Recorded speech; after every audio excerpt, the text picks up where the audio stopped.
and I just can't live without this person. What if in 6 months or a year or it doesn't work out?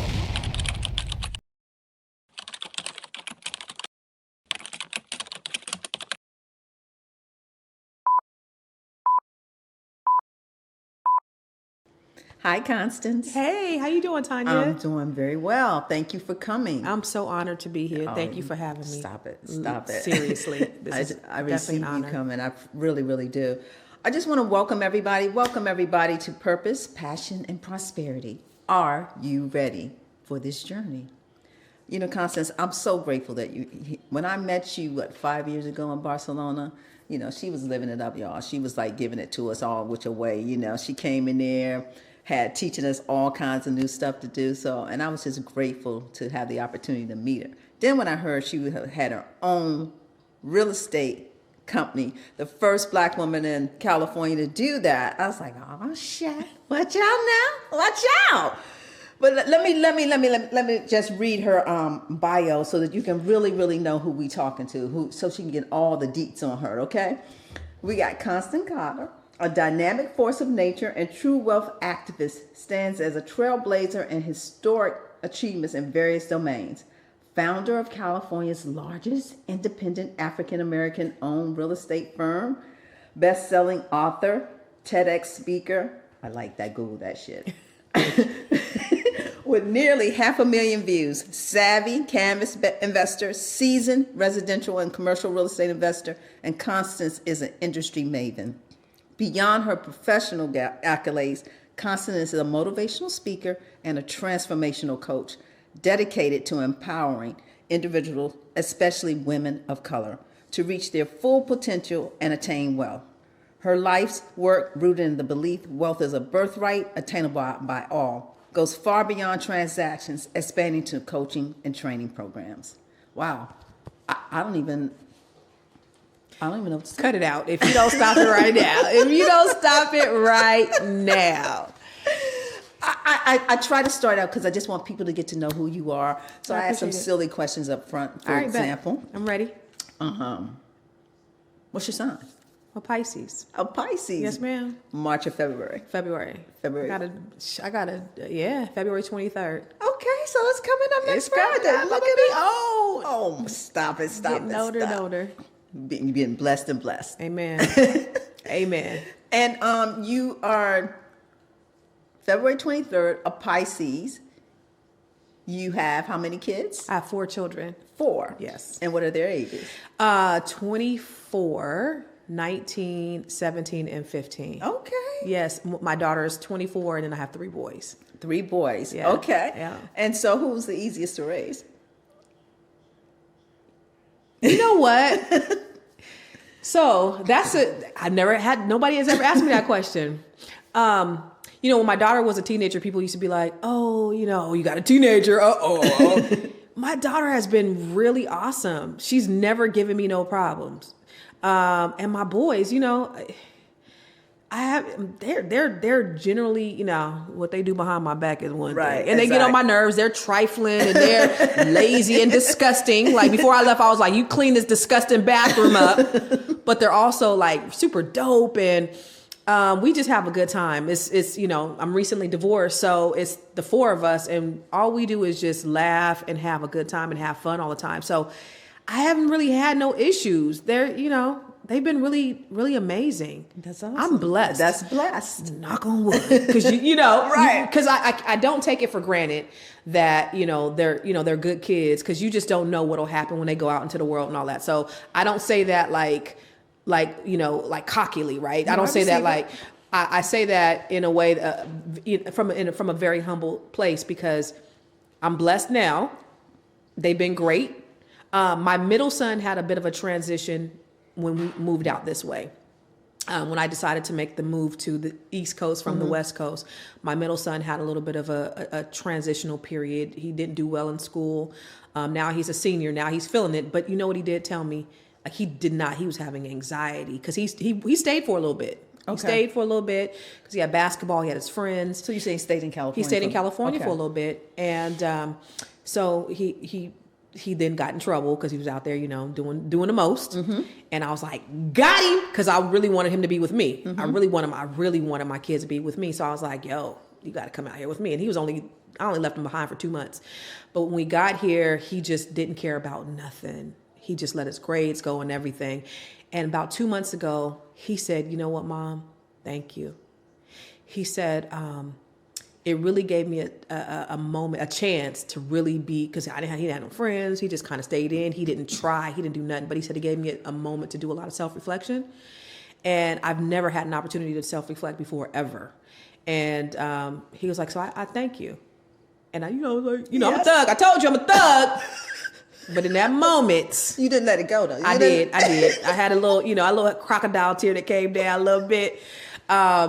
Yeah. So my kids could definitely make me go there. So that was probably the only, little kind of roughness that I had. And trust me, I would wake up, and because I felt him, and I would wake up and I'd be like, did I do the right thing? Did I make the right decision? Even with the divorce, I should have just thugged it out and just stayed until the kids got, grown, because then maybe he would have been happy, and maybe, and so there was a lot of me second guessing and questioning myself, because he was so miserable. But when he said, because I remember we were going to take his senior pictures. This was in November. No, this was in December. And he was like, no, thank you. And I was like, little Oprah. It was kind of Oprah ugly cry. It was kind of, I will admit it. I did. I let it go. I did let it go. So, let me ask you that. I did. What I think is amazing in that story is that he, at a young age, was able to do some self-discovery, some reflection on who he is at this moment in his life. And a lot of kids don't even have the wherewithal to think to do that. Yeah. He's a thinker. I have one son. My oldest son is a talker. He used to be. He tells me everything. Like, he used to be like, and so the second one under him, he should be like, will you please just be quiet so I can think? So he's a thinker, but I think that I was always very intentional about things like that, about being self-aware, about looking internally, about self-discovery. So I've always taught them this. All of them are very expressive except for that last one. That last one, I'm still trying to figure out what the heck is going on in that mind. I'm still trying to figure him out. But all of them, they speak freely about whatever it is on their mind, and I'm grateful for that. My daughter, too much. I mean, we're besties. Like, we kick it. We do. The oldest son has always been, he used to ask me, sex questions. He didn't care. Mom, what's oral sex? He would ask me anything. Right. The other ones are very, very embarrassed, but he asked me everything. And so we developed that relationship where he calls me every day, telling me about girls. And, one of the things he said, if I can go there, one of the things he said a couple months ago, he said, Mom, when I went to college, you taught me, because I taught my kids to be gentlemen. I taught them to open doors for women. You taught me to be a gentleman. And I was trying to be a gentleman to everybody, but I realized that everybody ain't worth me being a gentleman to. These girls is mean, and I'm trying to be a gentleman, and I'm trying to treat them like ladies. And he's like, Mom, everybody's not nice. I didn't know that. And I'm like, but no, that. He was like, Mom, you don't know. You ain't been nowhere. He think I ain't really. you ain't been around. You didn't go to college. You need to get out. Yeah. Everybody ain't nice. And I said, but you know what, son? It don't matter what they are. You do what you supposed to do. Just, know how to move. Everybody ain't gotta be treated like a queen, but you don't be disrespectful. So that's very important. I get that. Yeah. So I love that your kids, you taught them to have self-discovery. Yeah. Because that really worries me. Like, I've seen so many kids that are just wandering. Yeah. And it's a hard thing to look at. I also thank TikTok. Really? Yeah, they own that 24/7. And I think also they're exposed to so much information, which is not good. So they have a lot of information, but they don't have a lot of, say, integration. They don't have a lot of social skills too. So I was looking, I think right before my son went back to school, he had bought a shadow work journal. Nice. What you doing with this? Learn on TikTok. So it's little things like that I think that they probably learned some of that stuff online too. I imagine. But yeah, of course there's that reinforcement, and I'm not a big, I don't do a whole lot of yelling, which I wish I did, because my house would be a lot cleaner. I wish I had the capacity to just yell all the time, but I don't. So, I just kind of talk to them and we engage that way. So I think it's received a lot better, because, we just talk. Right. And we laugh and, all that stuff. So, yeah. Nice. So tell me, who are you, Constance Carter? Outside of being a mom? Outside of being a mom. I'm a lover of people. Okay. The problem with that, though, I think, is that my therapist said everybody can't come to the penthouse.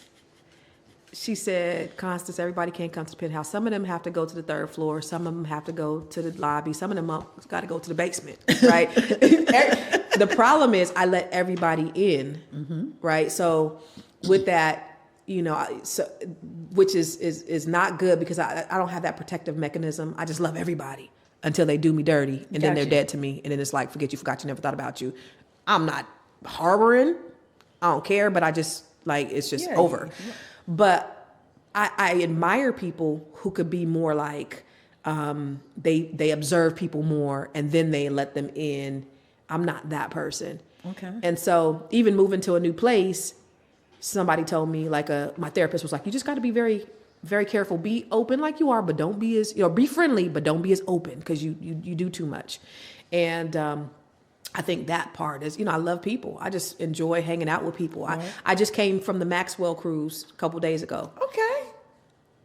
I went by myself. I don't meet no strangers. I'm going to a concert tonight. I'll probably find a bestie sitting next to me. I don't know. Everywhere I go, I just, I enjoy people. So I just love people. That's who I am. That's a gift, though. Yeah? Yes. Okay. You know what? So I took the Gallup's top 5 strengths. You ever seen the Gallup's, the strengths assessment? Mm-hmm. And while I want my strengths to be strategic and all the focus and all that stuff, my strengths are woo. I'm like, what the hell is woo? Winning others over. It's relator, it's connectedness. Those are my strengths. I want my strengths to be smart. But they're really about, being more people, engaging people. So when I hear you say that, God wants us to live in community. Yeah. To be interrelated, to be in touch with each other. Yeah. Right? I mean, there are many studies done that when people don't interact with people, they either get sick, they don't live long. The whole thing about the babies, they left the babies without any love and care, and they didn't grow right. So actually, I think I would rather have the gift of being able to connect with people, because I can always find someone around me to be strategic. Yeah, that's true. Because I already have the gift to connect with people, so I can find everybody I need. I love that. Right? Yeah. So I think you should be proud of it. Actually, I just want to be. I just admire smart people.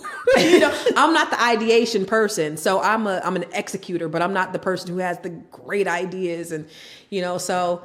Yeah, you just admire things that you don't have. People, I receive that, and being an executor is awesome, because usually the idea person can't execute. That's true.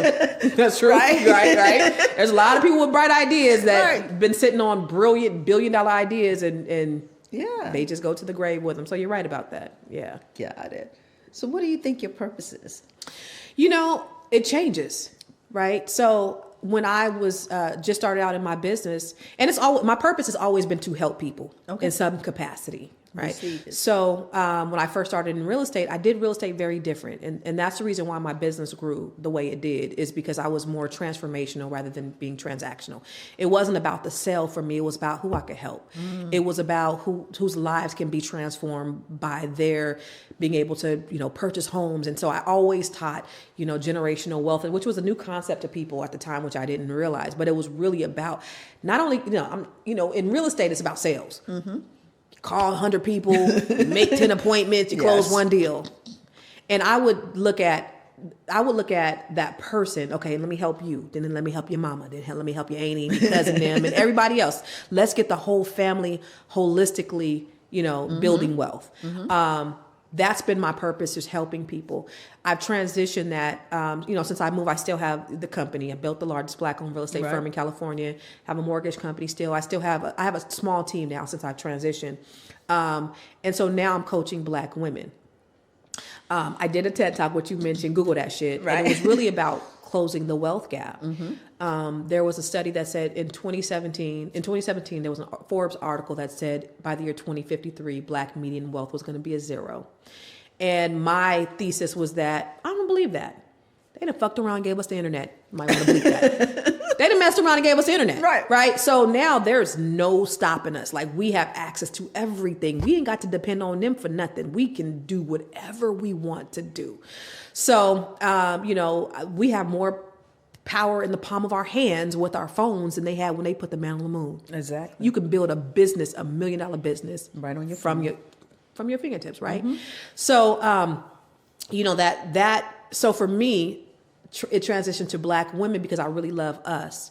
And so now I'm coaching Black women. There's a African proverb that says, when you teach a man, you teach an individual. But when you teach a woman, you teach a nation. And so for me, my contribution to closing the wealth gap is through Black women. That's my passion and my purpose right now, is helping Black women. I received that. So I do a cohort called the Net 7 Collective, where I'm helping Black women from all over the country. We have women from 25, 24 to 80, from people who are just starting out as entrepreneurs to Harvard PhDs, all just women. And the great thing about this, it's not about Constance, and it's not about like what I teach them, because I teach them things. It's about the collective and what they're able to share with each other, because they all have experiences. So I'll say my gift, because 90% of the people who work for me were Black women. I took the framework and what I created in this great, amazing business, because it was an amazing real estate firm. Like, they still are like, please come back. And I'm like, I'm on to something different. Right. It was great while I was there, but now I have another purpose. But I took that framework and I created this sort of synergy with these women to let them know that they all have a purpose, and there's no, you might be a Harvard PhD, you might be just starting out as an entrepreneur, but nobody is more important than the other. And they felt that. So I would say my genius in it all is creating the culture, the synergy, right? To make everyone feel as though they're important, and make them feel inspired and empowered to motivate one another, to share with one another, to be accountable to one another, to win with one another, to celebrate one another. Yes. That's my genius. I brought in, there's some certain things that I'm experts at, but my genius is also knowing that I'm not an expert in everything. Right. And I've made some really great, really smart, really successful friends over the years. I bring them in and they teach them as well. And so, that's what the culture is. And it's been beautiful. It's been totally awesome so far. So I'm on my 3rd cohort, which is getting ready to start next week. Okay. And the goal really was, to help at least 100 Black women to increase their net worth by $1 million.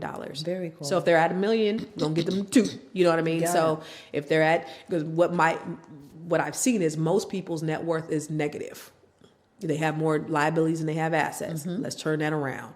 So let me get you to 0. Yeah, exactly. And then let's get to $1 million. And here's the skill sets that I'm going to show you in order to get there. So I'm showing them all kind of things. So these ladies are investing in real estate, investing in hotels. They motivational speaking. They are coaches. They are killing it. And just me sitting on the front row and seeing it, it's everything. I receive it. It's worth more than anything they could pay you. I'm trying to tell you, yeah. In my business, in my real estate business, doing that with the people who work for me, there was a lady, and God rest her soul, she died a couple years ago. But when I first got started in real estate, I'm brand new. I go to this company, I go to Prudential, and I go sit down with all the top producers. And I want to know what you guys did in order to, build your businesses. So one of the ladies that I sat down with, she ended up working for me later on. She was an older white lady, and She was a top producer at every company that she worked for. But she says, I've made more money with you than I've made with anybody else because of the motivation, because of the opportunities, because of what I gave to them, the tools, all that stuff. I showed them how to work smarter, not harder, all of those things.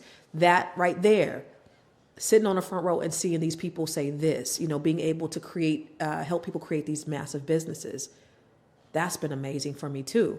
So, it's my life has just been, full of great things, even, going through the divorce and all that stuff, I haven't had I've never been unhappy in my life. I've had bad experiences, but I've never been unhappy. So I'm grateful for those experiences for sure. Very cool. Yeah. So if someone wanted to come to your curriculum, right? What is it that, what you start with? What is the first thing you start with? What's the first thing that you teach your people when they come in the door? Wealth is a holistic experience. It's not just about the money, because I can show you how to get the money. You can lose the money, you never get it again. But I show you how to get it and keep it. I show you the mindset that it takes in order to get there, to keep it. So we do a lot of mindset. Mindset is, personal development, is professional development, it's all of those things. So I teach them how to, set goals. I teach them how to visualize. We do visualization exercises. I teach them how to breathe. I teach them all of those things because these are all the things that I do. Right. I just teach them the stuff that I know that's helped me along the way. Awesome. Yeah. So what would you say right now in your life you're passionate about? I'm most passionate about? Same thing? Yeah, helping people. Okay. And my kids. Okay. And living life.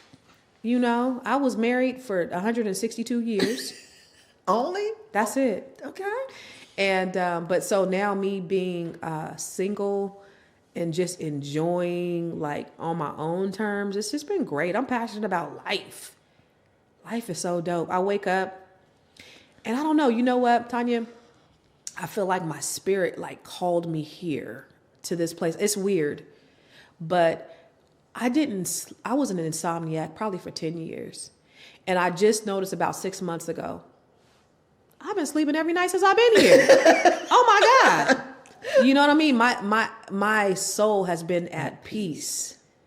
And I have not been that in forever. You remember when we were in Barcelona with Lisa. Lisa was a freaking, yes. Lisa Nichols. She was a vampire. I'd be up with her. We didn't sleep. So to be able to sleep, it's been a beautiful thing. So what do you think happened when you came east versus when you were in California, when you couldn't sleep at all? You just going, and your mind is at rest for some reason. I don't know. I think this is where my spirit was calling me to. I really believe that. Okay. And there's been a lot of deja vu moments since I've been here. And some visualizations. I remember I was just sharing this with my daughter the other day. I've not shared this with anybody, but I was I think it was a few years ago. It was my birthday, and I went out of town with my ex-husband. We weren't even together, but we went to. I wasn't doing it, and I was like, "You want to go to Monterey?" All right, we go to Monterey, and Monterey there's a 17-mile drive, and we went on a 17-mile drive, and I just had this vision of me being somewhere on the East Coast. Hadn't even thought about moving to the East Coast, but me being, and in my mind it was like New York or something. It flashed in front of you. Huh? It flashed in front of me, right? Mm-hmm. I'm at this table with all these really smart, intellectually stimulating conversations, and we're just engaging, and it was great. And I looked over at him, and I was like, yeah, I can't get back with this. And I've had so many of those moments since I've been here, and it was just I remember having that vision, so I don't know, something was calling me here. Something just put my spirit at rest when I got here, and it's been awesome. That's good. So you've come here, you've opened up a whole new curriculum for women to be their best selves, the Net 7. Yes. So What else are you doing besides that? Is that just it? I know you're raising your kids and everything. But... Yeah. No, I still have the real estate company, so I still do a little bit of business, not that much. I wasn't selling homes, for years. I had people who worked for me, but I sold few homes. People back in California, like my pastor called me. He was like, we can't trust nobody else. So I'm selling homes in California from here. And I'm licensed here in DC, Maryland, Virginia, but I'm doing more investing. So I got some stuff that I'm investing in. And I still have the cannabis dispensary. I have a How's podcast. that going for you? It's going good. I mean, it's like we do a payout. I get a payout maybe quarterly. And that last payout wasn't that great. I don't wonder what's going on, but now that you think about it, now that I think about it, it wasn't as much as it normally is. So I don't know. He said it was a little slow, but I got a payout coming up this month. So that was probably the lowest payout I've gotten since I've had it. But anyway, it's been good, that and I had some commercial property that I sold out in California. So I've been just doing some investing and stuff like that. So just like not having to work hard. My motto used to be, I don't know if you remember, it was nobody works harder than Constance Carter. Yes, I don't want to do that shit no more. I don't want to do it. I don't want to work hard. I've worked hard a very long time. So I am just trying to work a lot smarter these days.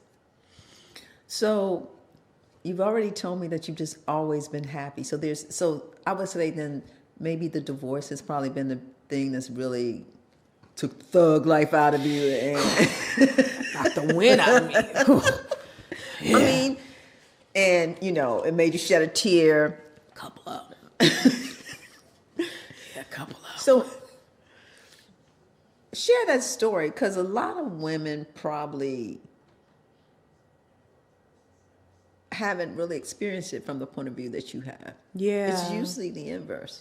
It really is. So, I was married for a long time, like I said, and my ex-husband and I were together since I was 15. Mm-hmm. So, we kind of just assumed these roles probably from the onset of me being the one, because I always felt like I probably had the ability to make more money anyway. He worked for a little bit. He worked until we had our third son. So he worked up until probably 2006 or 2007. Then he got his real estate license, and the goal was him to join me, but he never really did. So he was just kind of a stay-at-home dad, but not in the sense where he was home watching kids. Mm-hmm. He took the kids to school. He picked them up from school. He took them to tutoring and basketball and cooked dinner. So that's what he did. And like, if I needed him, he would come and, if I'd be like, hey, can you come and put up a sign for me or something like that? But he never worked in the business. Mm-hmm. And so, there was some infidelity on his part, right? So I wouldn't say so if I look at it from my perspective, because there's always two sides. Mm-hmm. I was a dutiful wife. I probably wasn't the most, what do you call that? What do you call that when you hug people a lot? I wasn't the most affectionate mm-hmm. towards him, a little bit. But I was very affectionate towards my kids. So like, my kids would come in. I'd be like, hey, baby. And I'd be like, yo, what's up?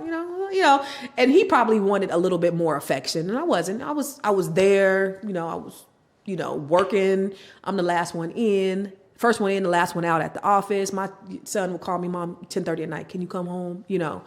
And so, I'm working. And he was a spender. Like, he was a spender. I'd be like, where is all this money going? I had no idea.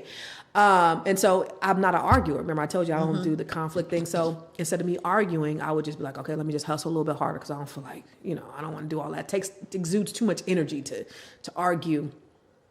But he ended up, doing his thing, and he was spending up money on things he had no business spending money on.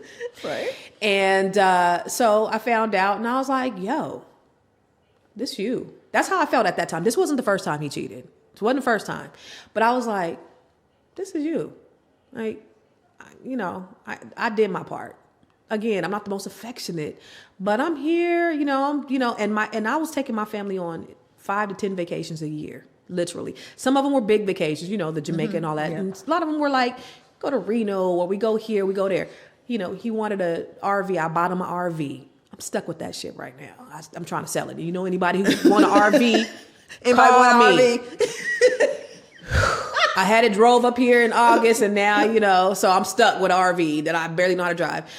He wanted a boat. I bought him a boat. Whatever he wanted, I was, whatever. But let me ask you something real quick.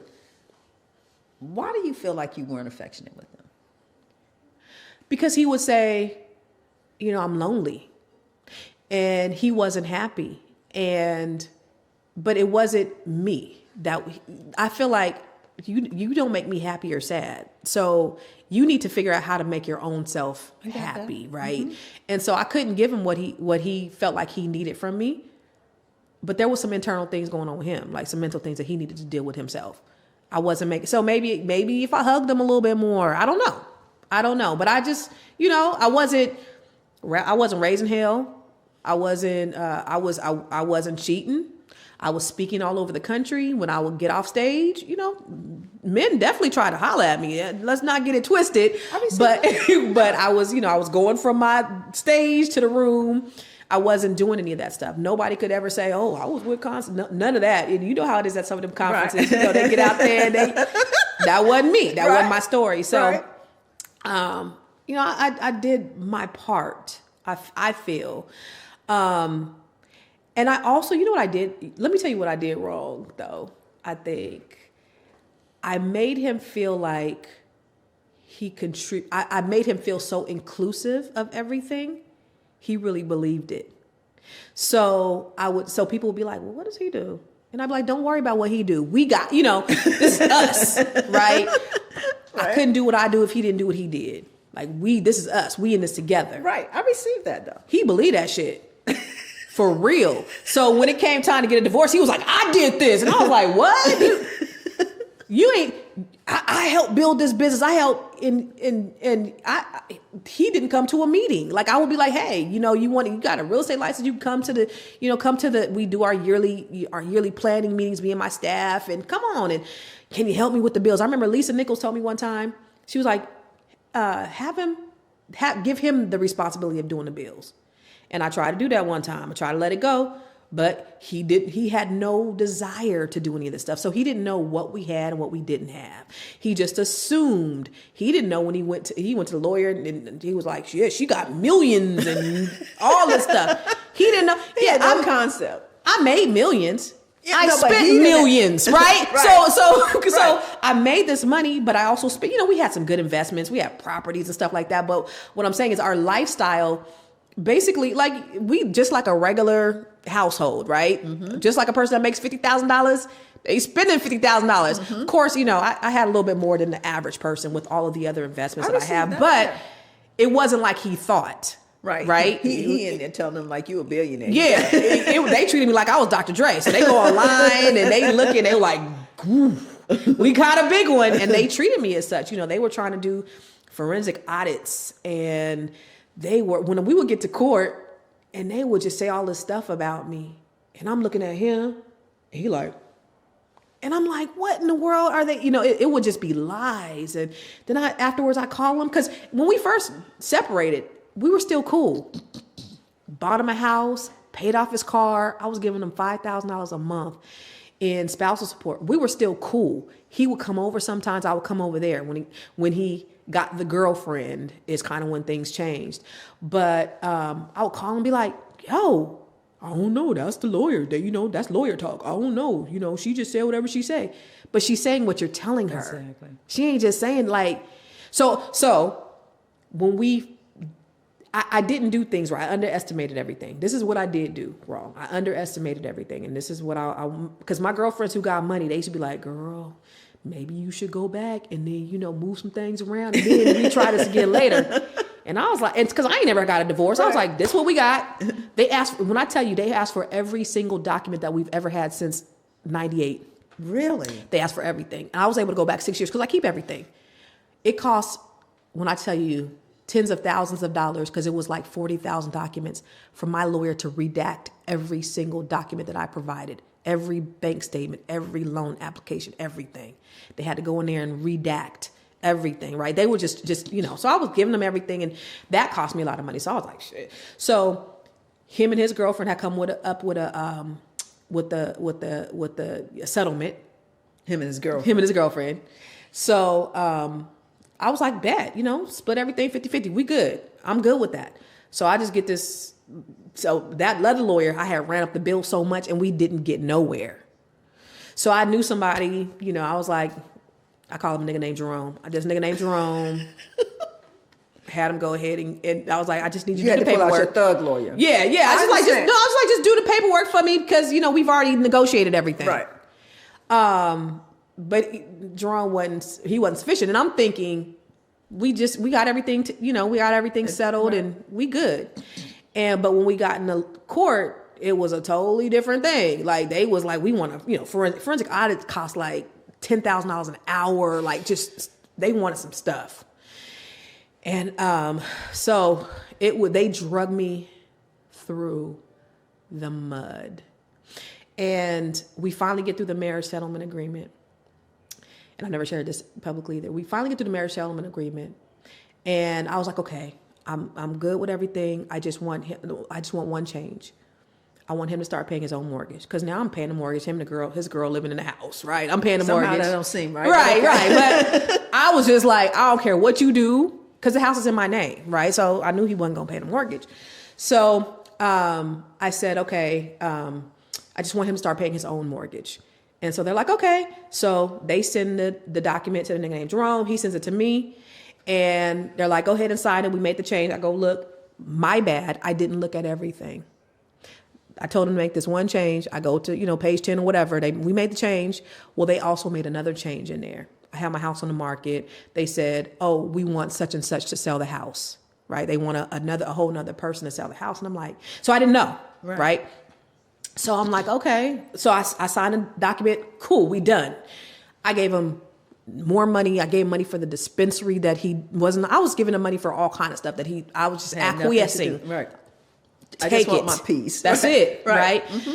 So all of a sudden they're like, she needs to take the house off the market. And I'm like, why? Right. So I'm like, what's going on? We're doing an ex parte because she's not cooperating. I'm like, what are they talking about? And the nigga named Jerome didn't know.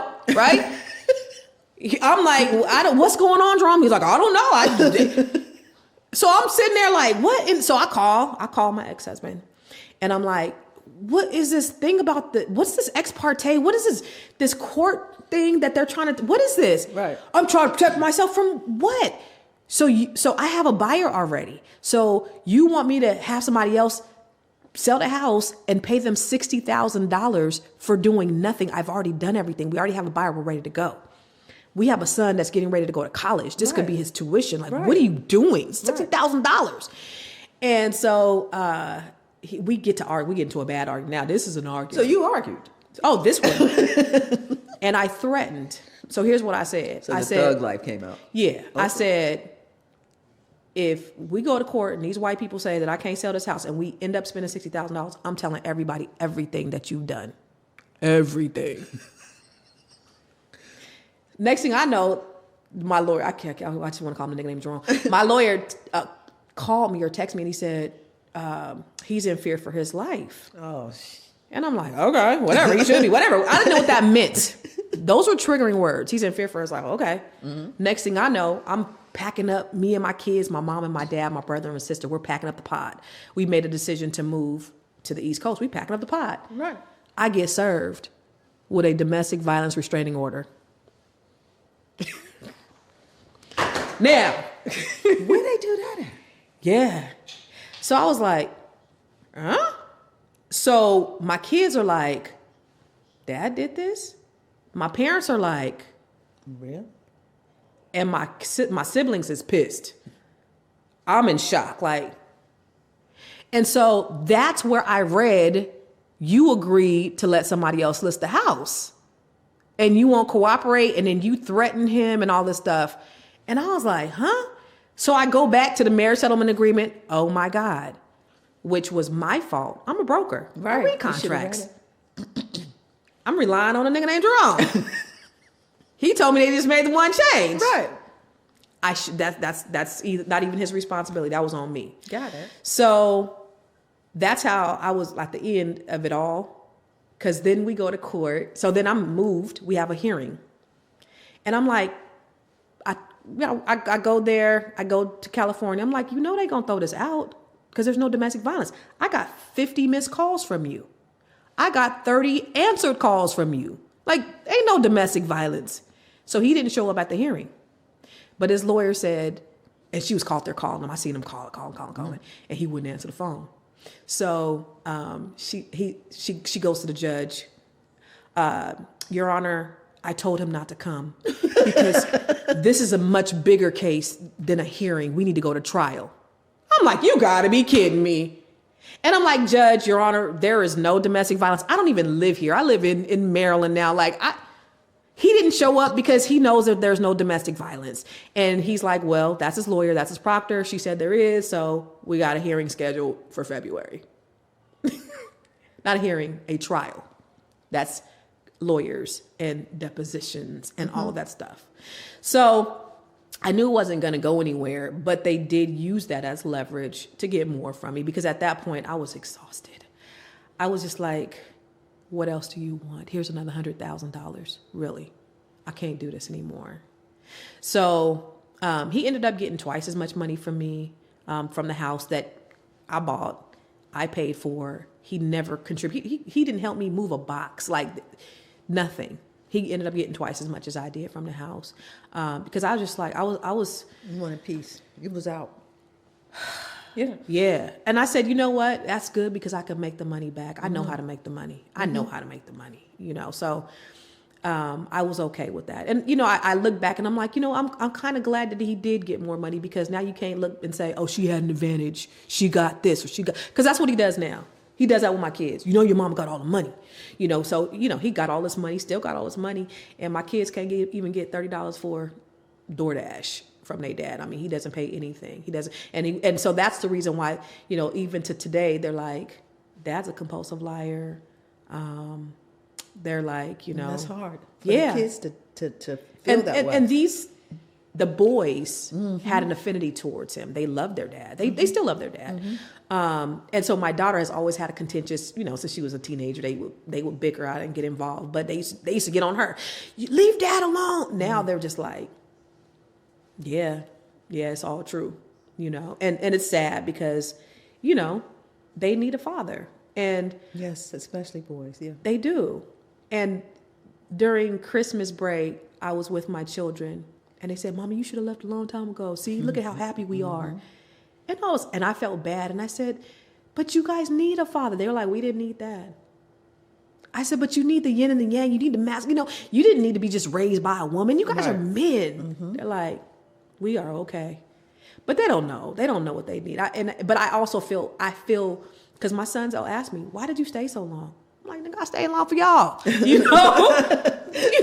was thugging it out because my thing was, I got to wait until this youngest one graduated from high school.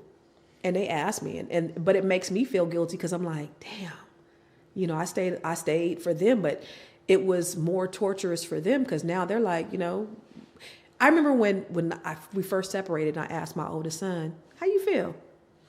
And he said, I'm just happy I ain't got to worry about what I'm gonna get yelled at about all the time. Right. So it didn't really resonate with me until now. Like that was really traumatic. All they heard was, the verbal stuff all the time. And I'm not knowing because I'm at work. I'm not knowing all the stuff that they're going through. One time I overheard my ex talking to my middle son and he's going off, just talking bad about me. And like, no, she talks about me. And my son's like, Dad, Mom doesn't talk about you. Well, she's the manipulator. She's the master over all this stuff, right? And so he gets off the phone. Now, I'm speaking all over the country like, oh, design the life that you always wanted with my king of high school, right? This is what I'm talking about. And so I'm like, dang, son, I'm so sorry that you had to hear that. He said, Dad's always talked about like that about you. And I'm like, not like that. He's like, no, like that. I'm like, he talked like that about me? And he's like, yeah. And I'm out here grinding, working. Giving him everything he wants. And he's talking like this about me to my children. Yeah. So you said you've never been unhappy. But when was it that you felt like, I'm just in this for the kids? Like, when did that bell go off for you? I would say probably when I met you. Okay. 2018. Maybe even before that, because, my kids will say, Mom, there were so many red flags. He ain't like your family. He was, so I don't know. There was just so many things, but probably like, I remember just being like, I remember one year, I think it was 2019, we went on vacation, me and my kids. It was my first time, because he's gone. He's done things with the kids because, I funded it. Like, hey, take the kids to Disney World, take them to wherever. So I went on vacation for the first time with just me and my kids. And they were like, look at how great it is. And look at how, how peaceful, right? It's first time. I was just like, y'all be. So I remember my daughter saying this. She was like, it was 2019. So she was like, I'm in the bathroom, and she's like, you got 4 years to be with dad, and you got 2 years to be with dad, and you got 6 years to be with dad. And I'm in the bathroom thinking, and I got 6 years to be with dad too, right? I'm counting down the days too, because with that youngest one. So yeah, probably around then I was just, you just kind of going through, I looked at marriage as covenant, contract. It's something between you and God. Like I made this decision when I was 6 to marry this man. And so I just got to thug this shit out until I die. Right. So there was that, right? Like, this is what you did. You didn't know what, you didn't know what you were doing when you did it, but now you got to live the rest of your life with it. And that's kind of how I felt about that. But, he gave me an out when he cheated again. He cheated twice. And you. That I know. That you're clear on. Maybe 3 times that I know. Yeah. And you just kind of work. We had kids. So I used to think, I was of the mind that nobody's going to love my kids the way their dad is. And, he's taking care of the kids and, so, certain things that, that chipped away, like that kind of made me numb. I remember one time this guy had got into it with this guy online, and I was telling him about it. I was traveling from something with Lisa, and then I was going to another speaking engagement. And I was telling him, this guy said some crazy stuff to me. And he said, I ain't about to fight that big man, that big dude or something like that. And I didn't ask him to fight him. I'm just telling him that this guy was very disrespectful towards me. But that right there did something to me. When he said, it's like, dang, I ain't got no financial security. I ain't got no protection. Like, these are the things that you need from a man. You need love. Women want love. We want financial security. And we want to feel protected. And I didn't feel like that. I was like, dang, I ain't got no protection. Like, I'm out here in these streets by myself. Yeah. So I was just like, sheesh. So, that right there, it turned me totally off. I think that was like 2018, 2018 when that happened. Maybe 2017. But that was just like, ugh. So, it's just little things, over the years, things chip away, and you just kind of, you going through the motions now, I got these kids. I love these kids. And so then I would say he just became like a player in my life. Okay. Like he was just like a character in a movie. He did what we needed to happen. And that was kind of that, So, yeah. Yeah. He just had some self-esteem issues, and I think he just had some worthiness issues. And those are things that I felt, empathetically. I wanted, even when he moved out, I felt responsible for him. And I remember we had a session with our pastor, and the pastor heard us both, and he said a woman shouldn't be taking care of a man. She shouldn't have to take care of her household and your household, because he didn't want to work. He said, but also, Constance, you did this. He was like, you created this monster. He said it in front of both of us. You spoiled him. You created this where he feels entitled. And so I was like, I take responsibility.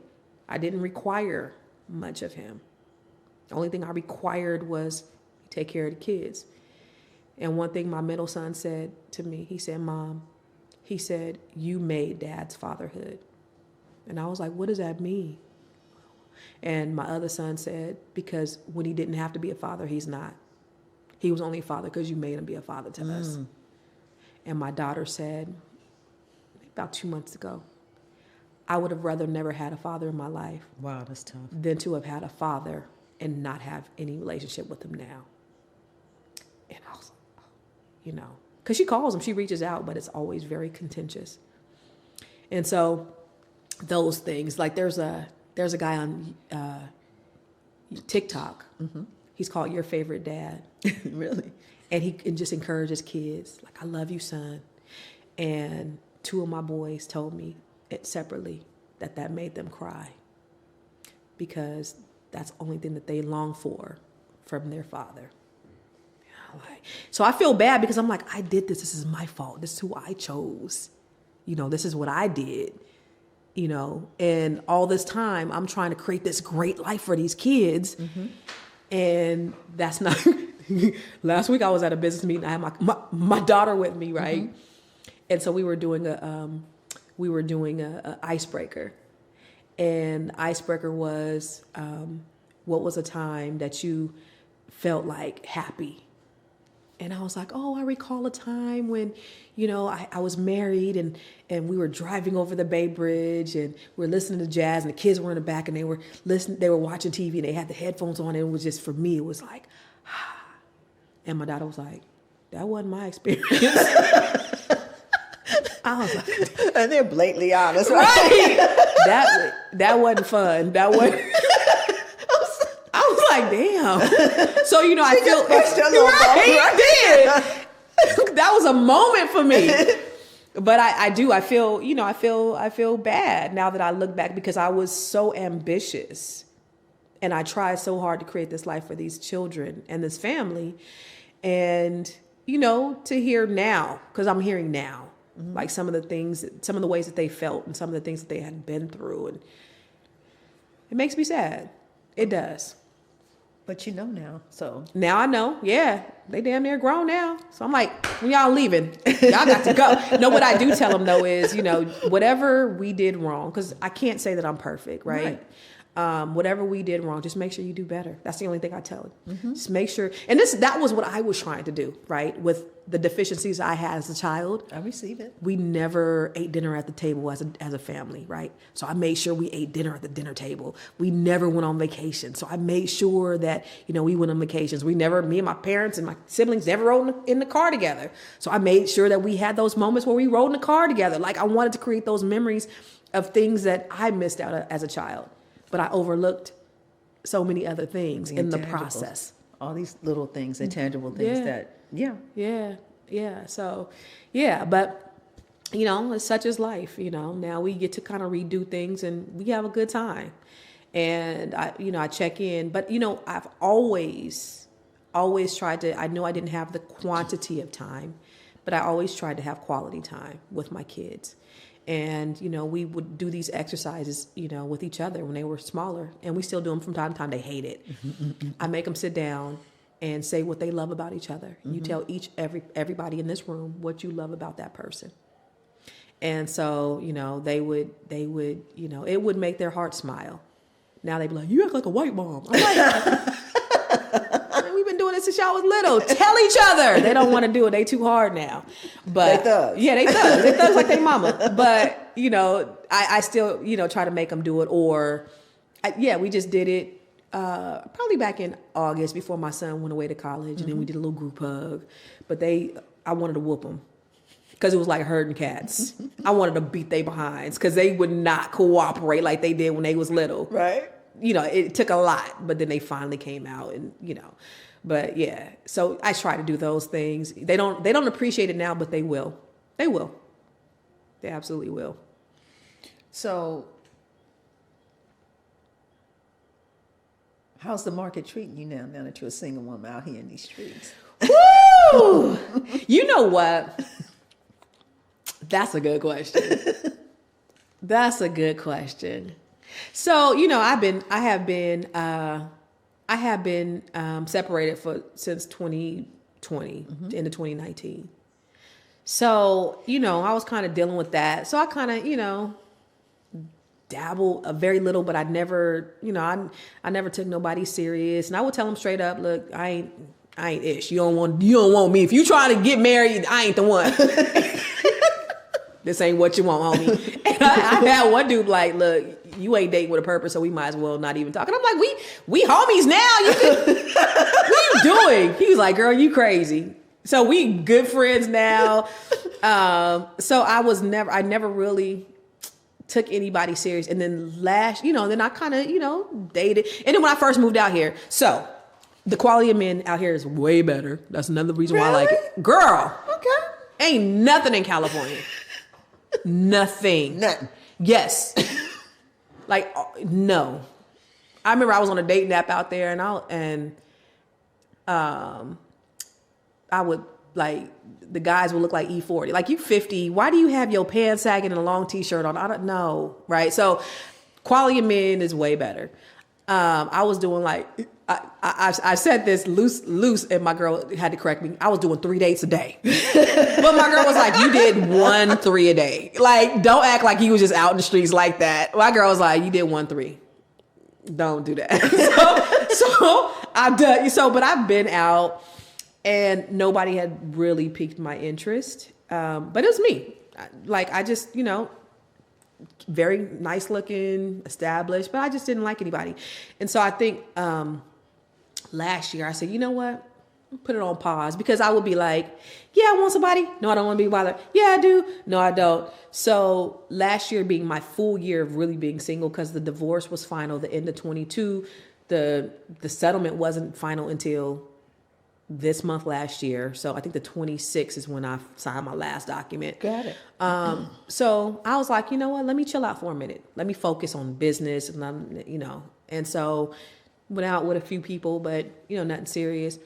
And I said, okay, I'm gonna just cleanse men's, and then I'll be serious. I'll be intentional in 2024. So that's where I'm at. I'm hanging out. So I'm open to a relationship. But to be honest, I've only had one in my life. I got That's that. crazy, right? I got that. Yeah. Yeah. So I overthink that a lot. I got kids. How am I going to introduce them to the kids? Like, what am I going to, how's that going to work? How am I going to, all that. Because the way he introduced his woman, he was like, this is what he told my middle son. When my middle son went over there, he said, me and your mama ain't getting back together, right? He was like, yeah. Well, I got a friend. She at the house. So he was like, okay. He said he goes over there. He said he goes, and he's like, and he introduces them. She's like, and so he leaves for work the next day, and he's there. This woman's there. He's like, Mom, it was so awkward. I needed the iron. It was in his room. She was in the room. So I went to school with wrinkled clothes on. There was no formal introduction to my children. And I think about all that, how do I introduce, and how's this gonna work? And girl, just calm down and go with the flow. But I don't, so all these things have crossed my mind, but I haven't found anybody who've piqued my interest enough to do anything with. But everybody's been cool. They've been really nice. It's me. I haven't found that person that I really jive with. Do you think you'll know it when you? I think so. I hope so, because I don't know what that's like. Right. So that's why I asked who you think you. I don't know. Maybe I overthink the process. I don't know. Maybe. I don't know. But you know what? I love, and I'm looking forward to it. Yeah. But I'm having a good time. Because you're out here in these streets. Real heavy. Real heavy. I received that. I went on a lot of dates, but it's just been me. Yeah, I'm quick to block somebody. Not the block. Yeah. Just the block for real? Yeah. It's some weirdos out there. Yeah, it's some weirdos. And another thing I do is I'll be like, all right, I'm gonna go dark for a minute, so don't call me I'll be back online in 3 months. I'll do that. So I will say that. I'll let them know, hey, I'm gonna go dark for a minute, so I'll hit you in 3 months. And one guy was like, well, wait a minute. So he kept calling, kept texting, and so I blocked him. So then he starts DMing me on Facebook. So I block him on Facebook. So then he goes on Instagram. He finds me on Instagram. I can't believe you blocked me on. I'm sorry. So I block him on Instagram. 6 months later, I'm on WhatsApp for some reason. I can't remember why. Hey, Constance, a whole different. I'm like, who is this? This is man found me on WhatsApp. I said, oh shit. This is crazy. I had to get one of my friends be like, yo, leave her alone. Right? So me being single, don't invite nobody to my house. Right. And nobody knows where I live and all Right. that stuff. That's kind of the scary thing. But I'm enjoying. Okay. Yeah, I'm having a good time. Okay. I want to talk about, was there anything, as the baby picture we had up earlier, is there anything that you would tell baby Constance now? Wait to get married. What I used to tell my kids that a long time ago, don't do like mommy and daddy. We cool, but wait. No, my only regret in life is that I didn't go away to an HBCU. And that used to always be my thing. Like, my life is good, everything's cool. My biggest regret was I didn't go away to HBCU. I got a PhD, a public high school diploma. So I didn't go away to college. Right. So I made sure all of my kids did. So all of my kids, 2 of my kids went to Hampton. My middle son, he probably won't get accepted to Hampton because he didn't do that great. But he will go to an HBCU. And that little one, not little one, he the tallest one. I pray that he goes to an HBCU. He's doing well, honor student and all that, but he just don't talk a whole lot. Okay. But I pray that they do. But now they're like, well, we out here with all these black kids. Well, we need to go to HBCU. Now we got the experience, mama. We don't need it. What HBC you wish you would have gone to? Probably Hampton. Okay. I liked Hampton. Yeah, Okay. Yeah. All right, I thought you were going to say Howard. Okay. They both HUs. Right? Yeah. I never had a desire to go to Howard, but I always liked Hampton. Okay. Mm-hmm. What do you like about Hampton? The area? Yeah, I like the area. It's on the water. Mm-hmm. So, and I like it for my kids because, especially when my daughter was here and me sending her 3,000 miles away all the way to Hampton is very secure. It's private security. First 3 months, they had a curfew, on Howard. Like, anything goes. Live, right? Yeah, right. Anybody coming on campus, they don't play that at Hampton. Like, so for me having a daughter that I'm sending away that far, it was very important for me to have that security. She hated it, of course. That security. We can't do anything. We don't, and right. And they're very strict in terms of the way they conduct themselves. The way they dress. You can't be walking around no sweats and hoodies. You have to be dressed all the time. So I appreciated that. Yeah, that's a good look. Yeah, absolutely. Yeah. What's prosperity for you now in your life moving forward? What would be the ideal prosperous life for Candace? Constance, all Candace good. Everybody about me. Everybody calls me Candace. No worries. Prosperity is how I live right now. With that freedom to be able to get up and do what I want to do when I want to do it, and then to be able to have my children, and eventually to have a partner. Because that is definitely a desire of mine. I long for that. I do want to have somebody at this point, like somebody that I just have fun with. Like tonight, I'm going to a concert, right? And the artist that I'm going to go see, Kendrick the Family Soul, I know them, right? So I was just going to go by myself, and I got nosebleed seats. I was like, "Yo, see y'all, I'll be the nosebleeds," because I got my ticket hecka late. And he was like, "I ain't gonna have you in the nosebleeds. Girl, I got a ticket for you and a guest to come, sit in the front." Now I'm trying to think, well, who am I going to take with me? Just stuff like that. Like, right. I want to have somebody that you could just call, hey, boo, we're going to go. Yeah, right? Go on vacations. Just get up and go. And so people always ask me, does a guy have to be rich? No, they just have to have the ability to go. Let's go. Let's go to, my girl in December, she was like, yo, you want to go to Turks and Caicos with me next week? Bet, let's go. Right. Have that kind of ability. That doesn't require you to have millions, but you have to have done stability. Pretty well. Yeah, that's stability. Yeah. And I figure at this age, my kids get my shit anyway. Your kids gonna get your shit. Right. So we come together like I don't need your money. I don't need to build with you. I don't need anything from you. And, we could just have a good time.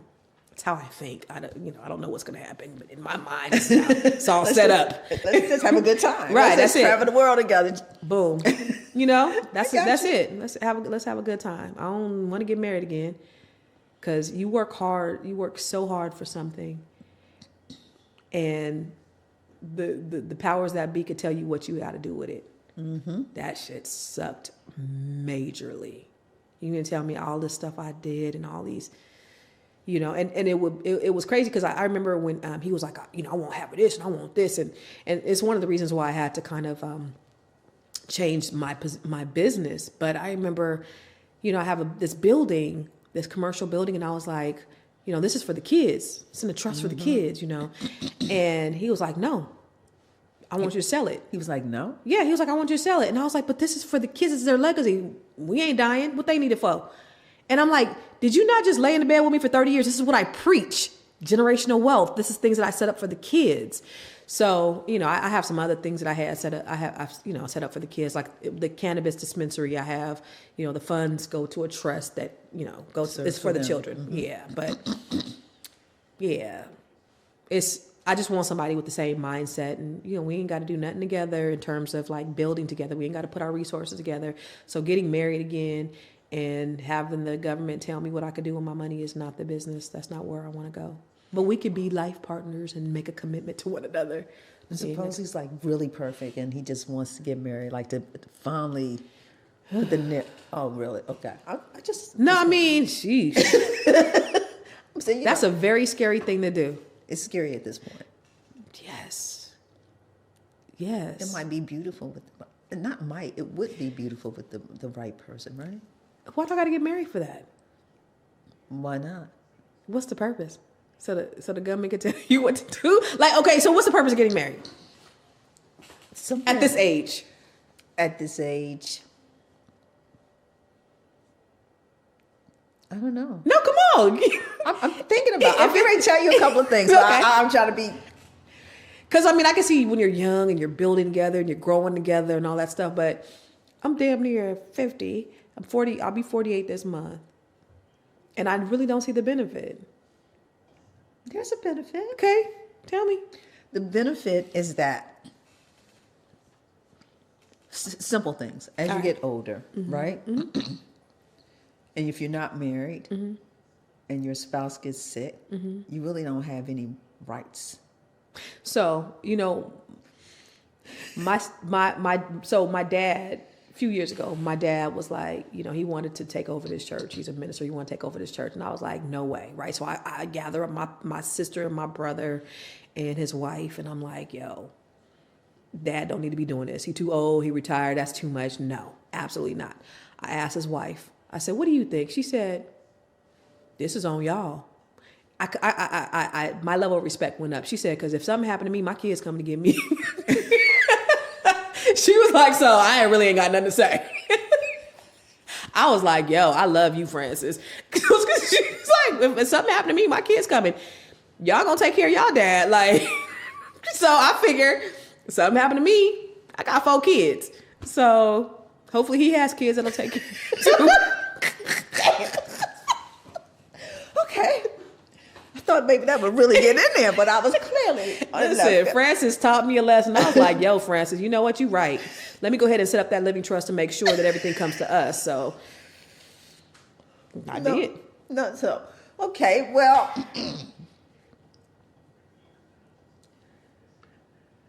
I'm going to get back to you. No, come on. Let's talk about it, because I need to know.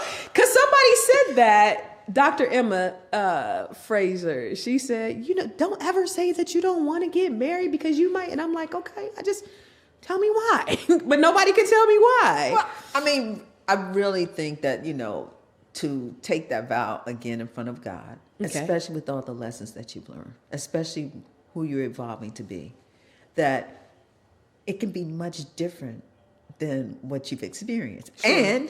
And as the pastor told you, you had a lot to do with the bullshit he became. Right. Now you're talking about a whole different type of man. Yeah. Person that's going to be very stand on their own feet, know who they are, don't have any self-worth issues, is very clear and ready to come and join with you so that you guys can grow. Because you never stop growing until you die. So at the end of the day, together you guys will grow and evolve. And I just can't live without this person. Like, it's not even a matter of living without the person. It's a matter of really having a soul-made connection. Yeah. To really, they get you and you get them.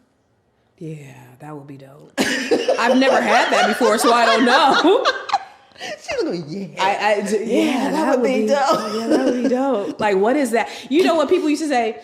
People used to say, go back to the place when you were first in love. And I'm like, well, what does that mean? Because, we were kids. Right. So I'm like, that was just probably infatuation. I don't know what this whole in love thing is or what, what is that? Like, this is, commitment. That's how I looked at it. It wasn't even about compatibility. It was more about commitment. That's what I signed up for. So I don't know what that looks like. I don't know what that kind of companion would be. I long for it. Yeah. But I have never even experienced that before to even say that this is something that I know it's possible, but I just haven't had that experience. So if you had that, is it worth looking at getting married? It would have to be really. Suppose for him it's like, I want you to be my woman. I want to know. But what if in 6 months or a year or it doesn't work out? Well, I would hope that you're not getting married after meeting him in 6 months. No, I'm saying, what if like you, okay. Oh, you mean after you got married? Yeah, what if you decide, yeah, this ain't it? I would think that those things have happened before you tied a knot. There will be things that force you to grow together and understand each other. I would think that you would really understand what triggers each other, what makes each other tick, and know how to walk through that. And once you walk through a couple things, even on the other side, you just continue to walk through it as you did before. I'm all about commitment and compromise and all of those things that come along with marriage, because I know that that's important. But that smoke, that fire still on my ass. That smoke is just, that soot is just, you know what I mean? Like, your girl just got her freedom. I just got released. You know what I'm saying? I can see that. 30 years. And I'm not saying even do it like, I'm just saying don't close your mind to it. Don't close your mind to it. Don't say, we can be. Never say never. Right. Okay, never say never. Never say I'm never. willing to never say never. Very cool. Yeah, because you just don't know. You don't. I just don't see a world where it can happen. Now, let me stop. Let me not say that. I don't want to even put that energy out What there. do you mean you don't see a world that No. Okay. I'm going to receive what you're saying. Okay. And I'm going to be open because I don't want to close off any blessing that God may have for me. Exactly. Right? So let me stop right now, because I do desire to have a meaningful relationship with a man. I definitely desire that. That's really important. So, yeah, And I think your kids will welcome that for you. Yeah. They want to see their mother happy. One of my kids said, I would like for you to find a man, Mom, so I can have a father figure. That messed me up too. So, yeah, that's what they said. That's what they say. One of them said that. One of them was like, nah, Mom, you good. My oldest spoiled son. He think he my man. They always do. Right, the oldest right. He like, nope.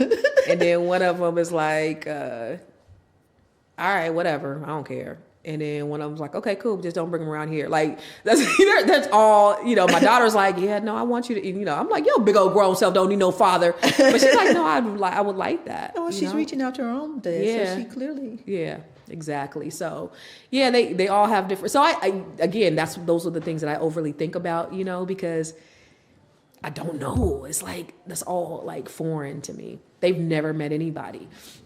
I've had people that I've, dated or whatever, but they've never met anybody. So I'm curious to know, in your 30 years of marriage, and nobody else will know, okay? In your 30 years of marriage, there was nobody else that piqued your interest. You know what? Let me tell you. No. I had somebody like after, like, when we were separated, and, I liked him. But I will say it's been sort of hard for me because being married for so long, you try not to. So it's hard for me to meet people because the moment a man makes eye contact, I look away, right? Because you don't want to engage men. I've been so used to doing that for so long. That's been kind of tough, right? So my girl be like, girl, you got to give him the 3-second look. You got to do like this. She says, you got to do like this. I'm going to do this camera. You got to do like this. And then do like this. And then like this. Right? So I tried it. But then I feel like a stalker, right? So I was like, you feel like a stalker? This doesn't quite work for me. I don't know how to do this. So she's like, no, girl, you got to, so I don't even know how to really flirt. Because I've been married. I've been somebody's wife for so long that, but I had one person that I liked. I really enjoyed hanging out with, and that didn't work out. So it didn't work out because just didn't work out. Okay. Just didn't work out. I want to thank you.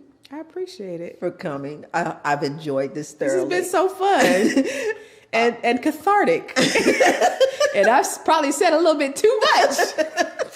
No, more than I said to anybody. So yeah, a lot of people don't know most of the stuff. I mean, my parents didn't know we were separated until 8 months. We were separated for 8 months. So they would come over and I'd be like, yo, come over real quick. Act like and really? then my uncle saw him coming out of somebody's apartment and was like, what you doing over here? And he was like, oh, you didn't know we ain't together? He told on himself because he's somewhere you went. Right. So my family was like, what? So then probably I told it on like social media maybe 2 years after we separated. So, I didn't let, now I'd be like, yeah, I'm out here in these dating streets, so I haven't really shared with how I've shared with you. So I appreciate you giving me the space and making it a safe space for me to be able to share in the way that I appreciate you coming. I'm so happy Thank we you had so this time much. Me together. too. This has been awesome. Yes. So thank you. I told you she was a beast. Didn't I tell you she was a beast? Absolutely. So what will be your journey to purpose, passion, and prosperity?